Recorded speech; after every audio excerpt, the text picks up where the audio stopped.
Moving on, Singapore Airlines expects to make a full-year net loss for the first time in its history. The SIA Group said in a Singapore Exchange update today that the forecast is despite strong results in the first 9 months of the financial year that ended in March. This loss is in part due to the collapse of fuel prices in March, which led to fuel hedging losses. SIA Group added a small operating profit that is still expected for the full year. Operating cash flows are expected to remain negative in the April to June quarter. The full result of the year will be announced on May 14. The aviation and tourism industry continues to be one of the hardest hit by the COVID-19 crisis.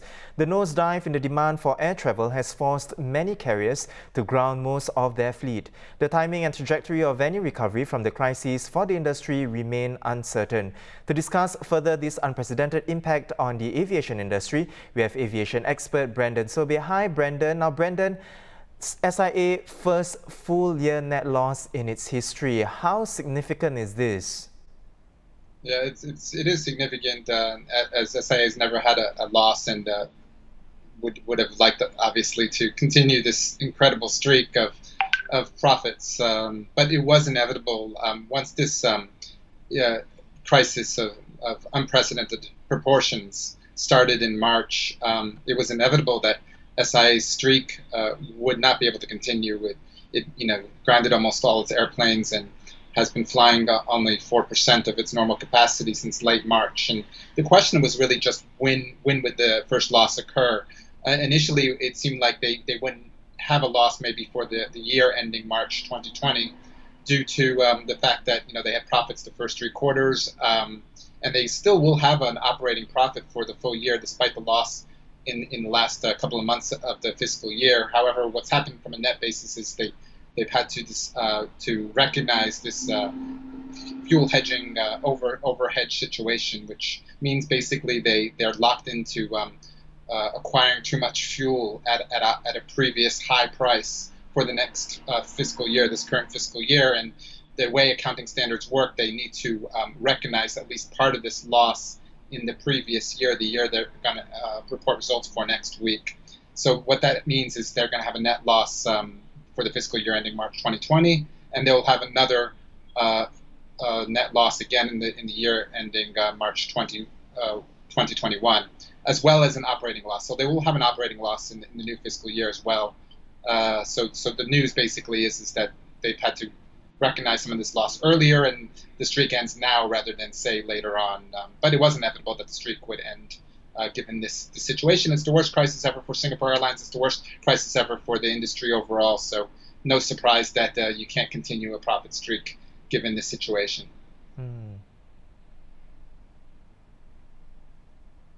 Now, Brendan, fuel prices collapsed earlier in March. What kind of an impact did it have on the aviation industry's worsening financial situation?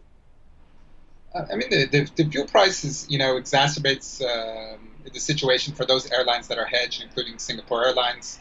For those airlines that are not hedged, like the Chinese airlines, for example, there's some reprieve because they're buying on spot prices and they have much lower fuel costs now. And Chinese airlines, for example, their capacity is recovering more than, say, airlines in other markets, because the domestic Chinese market is starting to recover, still down over 50%, but it is in a better position now than most other markets in the world. So the fuel situation varies by carrier, but really, I mean, the big situation here is that what the overall COVID-19 situation is doing for the global airline industry, which is basically means that it has reduced demand to almost zero when it comes to international travel. And most domestic markets, a lot of them are still closed or are very small at the moment as well. So, and it's created this demand environment that is so off the charts bad. I mean, nobody would have imagined something like this ever happening, and it's not only happening, but it's happening over quite a long period of time. It's been a couple months already, and it's going to continue in some cases for several months in terms of significant reduction in international demand, down 90+%, but really for a few years, but before there's a full recovery. So the fuel prices, if there's no demand, the low fuel prices don't mean anything because you're not flying and you're not really using the fuel anyway. Yeah.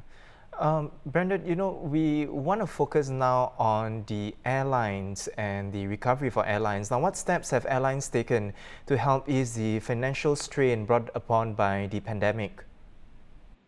Airlines have made several measures, cut costs, and they have also, asked the government for help. So that's really the main area of relief, but it varies from country to country and from airline to airline.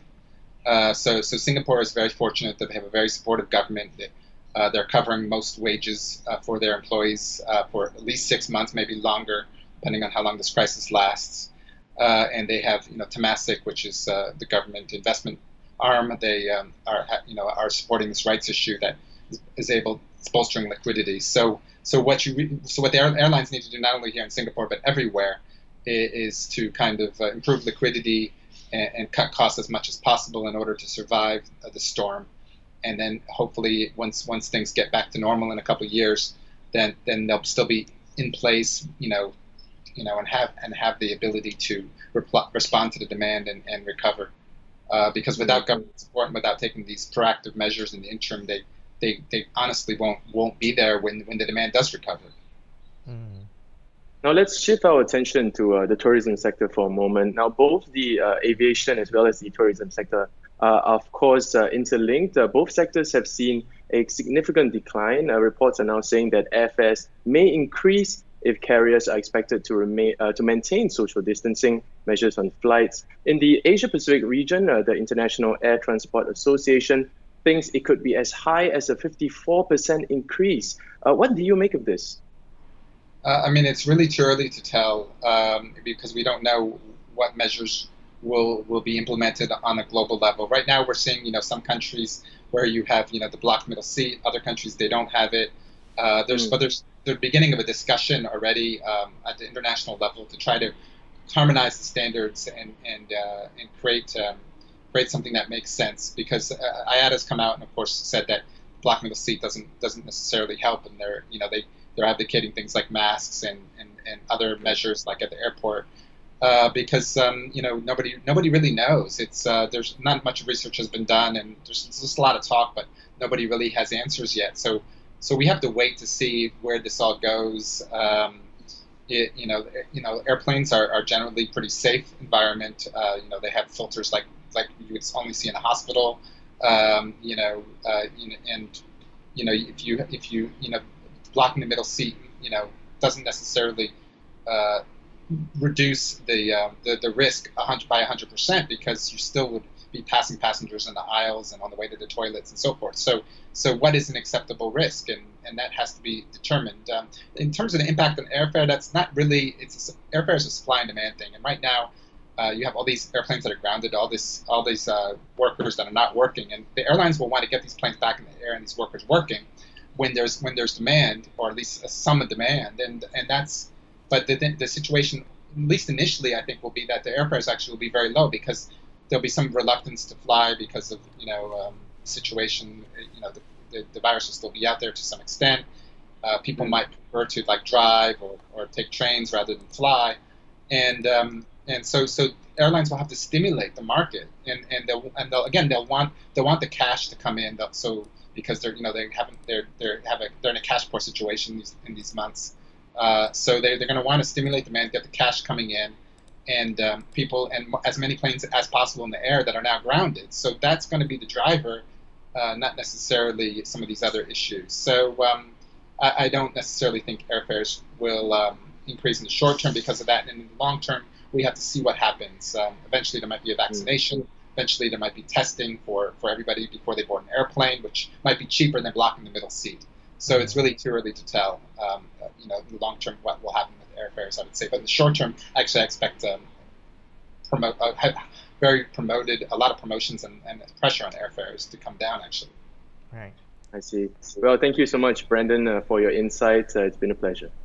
Thank you.